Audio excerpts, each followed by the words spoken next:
नमस्कार साथियों, पथिक अकेडमी यूट्यूब चैनल पर आप सभी का हार्दिक स्वागत है। आज हमारी अध्याय 7 की अंतिम क्लास है, जिसमें हम धारा 136 से लेकर धारा 140 तक का अध्ययन करेंगे। आज की क्लास की शुरुआत हम धारा 136 से करते हैं। धारा 136 में बताया गया है उन व्यक्तियों के विरुद्ध संक्षिप्त कार्रवाई जो नगरपालिका छोड़ने वाले हैं। यह आसान भाषा है, इसमें 2 पॉइंट दिए गए हैं, उनको एक बार मैं पढ़ूंगा, उसके बाद समझाने का प्रयास करूंगा। उम्मीद करता हूं पढ़ने मात्र से ही आपको समझ में आ जाएंगी। धारा 136 में पहला पॉइंट है, यदि नगरपालिका को पता लगे कि कोई व्यक्ति जिससे कोई राशि वसूली जानी है, ऐसा व्यक्ति अपने आप को नगरपालिका क्षेत्र से हटाने वाला है, तो मुख्य नगरपालिका अधिकारी ऐसी राशि का बिल व्यक्ति को भेजेगा और उसके तुरंत संदाय की मांग कर सकेगा। यह पहला पॉइंट है। इसको अगर समझने का प्रयास करें तो इस पॉइंट में यह बताया गया है कि यदि नगरपालिका को यह पता लग जाए कोई व्यक्ति है जिससे किसी राशि को वसूला जाना है और ऐसा व्यक्ति नगरपालिका क्षेत्र से स्वयं को हटाने वाला है, इसका अर्थ यह हो जाएगा कि व्यक्ति नगरपालिका क्षेत्र को छोड़ने वाला है तथा वह अपनी समस्त संपत्ति इत्यादि को बेचकर नगरपालिका क्षेत्र से चला जाएगा और नगरपालिका क्षेत्र से हट जाएगा। तो ऐसी स्थिति में नगरपालिका उससे राशि वसूल नहीं कर पाएगी। तो नगरपालिका को जब यह बात पता लगती है कि जिस व्यक्ति से राशि वसूल की जानी है, ऐसा व्यक्ति नगरपालिका क्षेत्र से हटने वाला है या नगरपालिका क्षेत्र को छोड़ने वाला है, तो ऐसी स्थिति में मुख्य नगरपालिका अधिकारी जो राशि है जिसको वसूल किया जाना है, उस राशि का बिल व्यक्ति को भेजेगा और तुरंत संदाय करने या पेमेंट करने की मांग करेगा। अब दूसरा पॉइंट आप देखिए, यदि व्यक्ति बिल प्रस्तुत किए जाने पर तुरंत संदाय ना करे तो पूर्व विहित रीति से व्यक्तिकर्मी की स्थावर या जंगम संपत्ति की कुर्की या विक्रय द्वारा राशि उद्ग्रहणीय होगी और ऐसी स्थिति में नोटिस तामील करना भी आवश्यक नहीं होगा और कुर्की तथा विक्रय के लिए वारंट शीघ्र जारी और निष्पादित किया जा सकेगा। इस पॉइंट का अर्थ हो जाएगा कि जिस व्यक्ति से राशि वसूल की जानी है और नगरपालिका को पता लग गया कि ऐसा व्यक्ति नगरपालिका को छोड़ने वाला है, तो उसको बिल प्रस्तुत किया जाएगा और ऐसा व्यक्ति यदि बिल प्रस्तुत किए जाने पर भी तुरंत संदाय ना करे, अगर वह पेमेंट नहीं करता है, तो उस स्थिति में जो हमने कल की क्लास में जो धाराएं पढ़ी थीं, उनमें जो जो नियम दिए गए थे उनके अनुसार उसकी संपत्ति को कुर्क और विक्रय कर कर जो राशि वसूल की जानी है उसको उद्ग्रहण कर लिया जाएगा। अर्थात जो राशि वसूल की जानी है उसके बराबर की संपत्ति का विक्रय कर दिया जाएगा या नगरपालिका द्वारा उस संपत्ति को कुर्क कर लिया जाएगा। और ऐसी स्थिति अगर बनती है तो उसमें ध्यान देने योग्य बात यह होगी कि ऐसी स्थिति में नोटिस तामील करना भी आवश्यक नहीं है। नगरपालिका जो पूरी प्रक्रिया हमने कल की क्लास में पढ़ी थी कि नोटिस तामील किया जाएगा, उसके 15 दिन के बाद फिर वारंट जारी किया जाएगा, इत्यादि प्रक्रियाओं को नगरपालिका फॉलो नहीं करेगी। ऐसी स्थिति में नोटिस तामील करने की आवश्यकता नहीं है। नगरपालिका शीघ्र वारंट जारी करेगी और उस पर तुरंत कार्रवाई करेगी। यह धारा 136 के अंदर बताया गया है। उम्मीद करता हूं यह धारा आपको समझ में आई होगी। अगली धारा है धारा 137 व्यावृत्तियां। ऐसी ही एक धारा का अध्ययन हम पहले भी कर चुके हैं। वह धारा 125 थी, जिसके अंदर भी व्यावृत्तियों के बारे में बताया गया था। वहाँ जो व्यावृत्तियों के बारे में बताया गया था वे कर निर्धारण से संबंधित थी।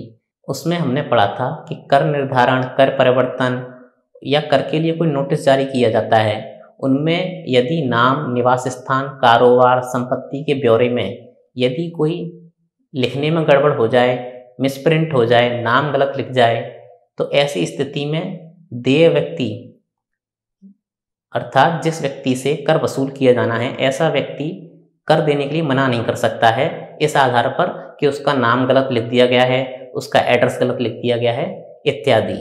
तो सेम उसी प्रकार से धारा 137 में भी बताया गया है। इसके बारे में यदि हम अध्ययन करें तो इसमें पॉइंट है कि बिल, मांग के नोटिस, वारंट या अन्य कार्यवाहियों में हुई किसी गलती, त्रुटि या प्रारूप के अभाव के कारण अधिनियम के अधीन की गई कुर्की या विक्रय विधि विरुद्ध नहीं समझी जाएगी और ना ही ऐसा करने वाला व्यक्ति को अत्याचारी समझा जाएगा।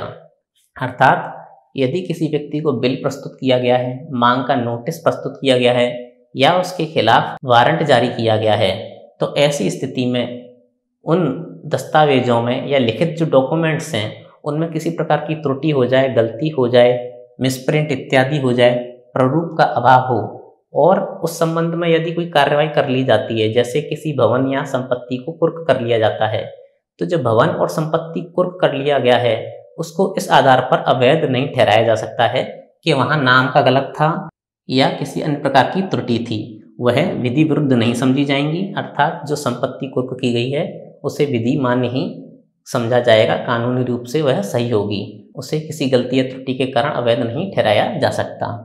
और ऐसा करने वाला व्यक्ति यानी कि जो अधिकारी संपत्ति को कुर्क करेगा या संपत्ति का विक्रय करेगा, उस व्यक्ति को अत्याचारी भी नहीं समझा जाएगा। अगली धारा है धारा 138। धारा 138 में बताया गया है कि समस्त समुदाय के लिए रसीद का दिया जाना, अर्थात जितने भी पेमेंट हम नगर पालिका को कर रहे हैं उन सब के लिए नगर पालिका से एक रसीद भी प्राप्त होगी। इस धारा में बताया गया है किसी कर के संबंध में संदत्त सभी राशियों के लिए उस व्यक्ति द्वारा जो रकम प्राप्त कर रहा है रसीद दी जाएगी, जिसमें कर, रकम और किस संबंध में राशि ली गई है आदि का उल्लेख होगा। इस पॉइंट का अर्थ यही है कि यदि कोई व्यक्ति अपने कर की राशि को नगर पालिका को जमा कर रहा है या किसी अन्य उद्देश्य से कोई राशि नगर पालिका को जमा कर रहा है, तो नगर पालिका में वह राशि किसी निर्धारित अधिकारी को जमा करी जाएगी। तो ऐसा अधिकारी जो रकम को प्राप्त कर रहा है, तो वह अधिकारी उस रकम प्राप्त करने के बाद उससे संबंधित रसीद व्यक्ति को जरूर देगा और उस रसीद के अंदर कितनी राशि प्राप्त की गई है यह बताएगा और किस संबंध में या किस चीज के लिए वह राशि प्राप्त की गई है इत्यादि का उल्लेख भी उस रसीद में होगा। तो यह धारा 138 के अंदर बताया गया है। अगली धारा है धारा 139। धारा 139 में बताया गया है वाद लाने की अनुकल्पी शक्ति। इस धारा को यदि समझें, मुख्य नगर पालिका अधिकारी के सामने दो तरह की स्थितियां आ सकती हैं।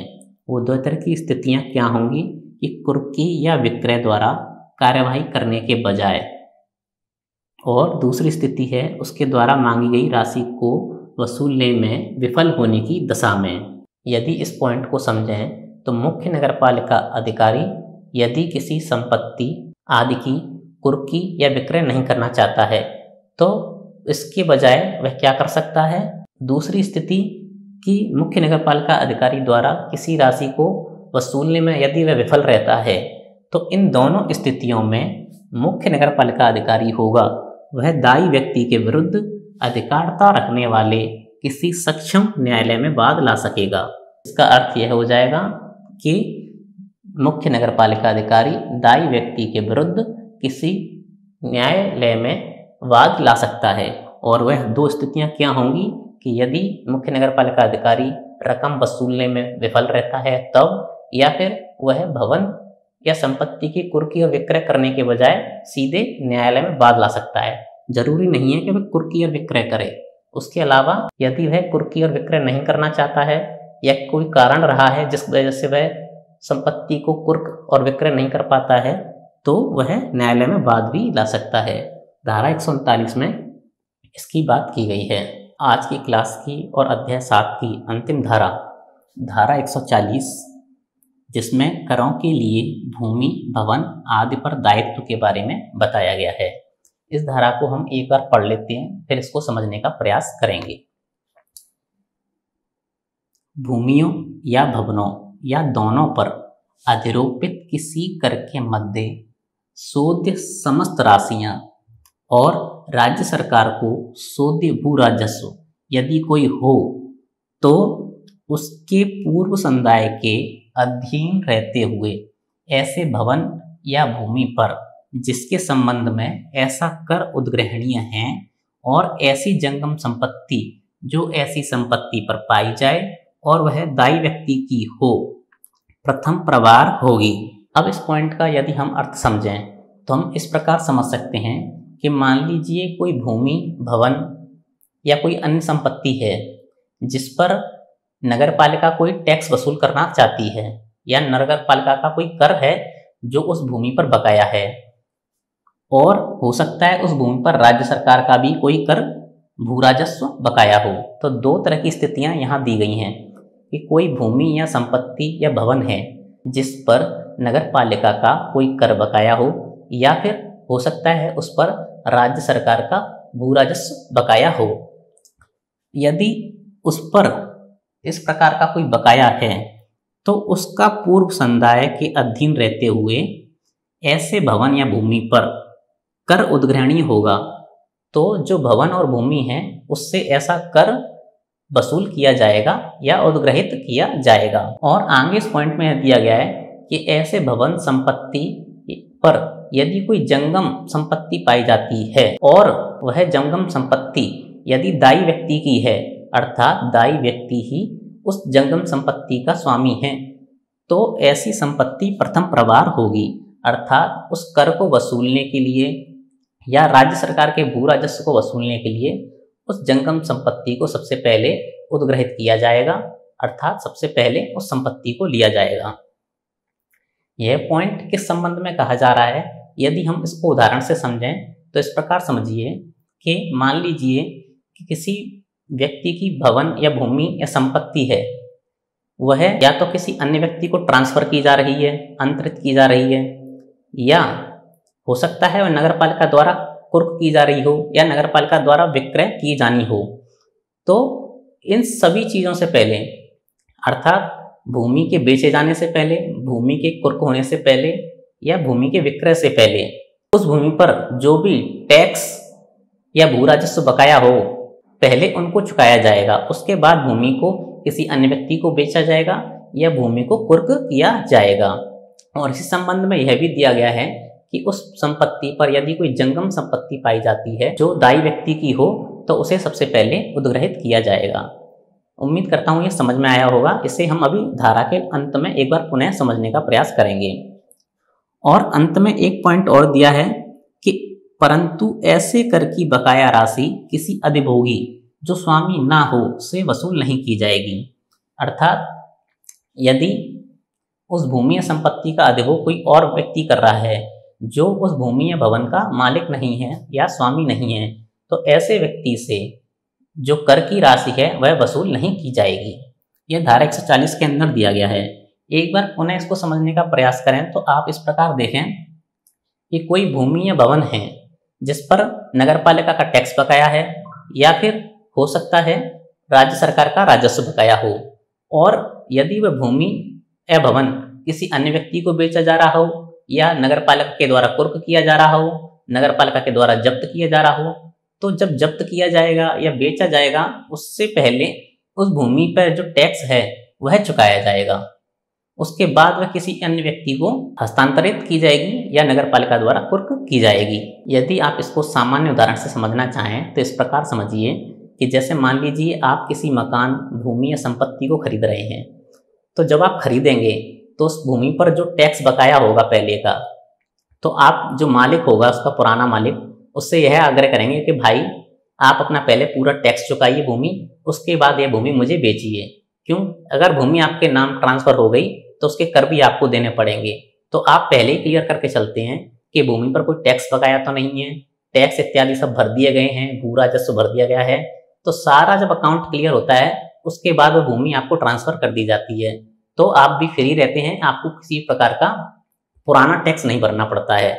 जो भी पुराने टैक्स होंगे वह पूर्व मालिक द्वारा भर दिए जाएंगे। उसके बाद जब भूमि आपको ट्रांसफर हो जाएगी उसके बाद के जो टैक्स होंगे वो आपके द्वारा भरे जाएंगे। तो वही पॉइंट यहाँ दिया गया है। उम्मीद करता हूँ यह धारा आपको समझ में आई होगी। इस प्रकार आज हमारे अध्याय 7 पूरा समाप्त हो चुका है। कल इसकी MCQ क्लास हो जाएगी, उसके बाद यह कंप्लीट आपका अध्याय 7 समाप्त हो जाएगा। उसके बाद हम अगला अध्याय शुरू करेंगे। उम्मीद करता हूँ आज की क्लास आपको पसंद आई होगी। अगर वीडियो पसंद आया है तो वीडियो को लाइक ज़रूर करें, वीडियो पर कमेंट जरूर करते रहें। आपका वीडियो देखने के लिए बहुत बहुत धन्यवाद।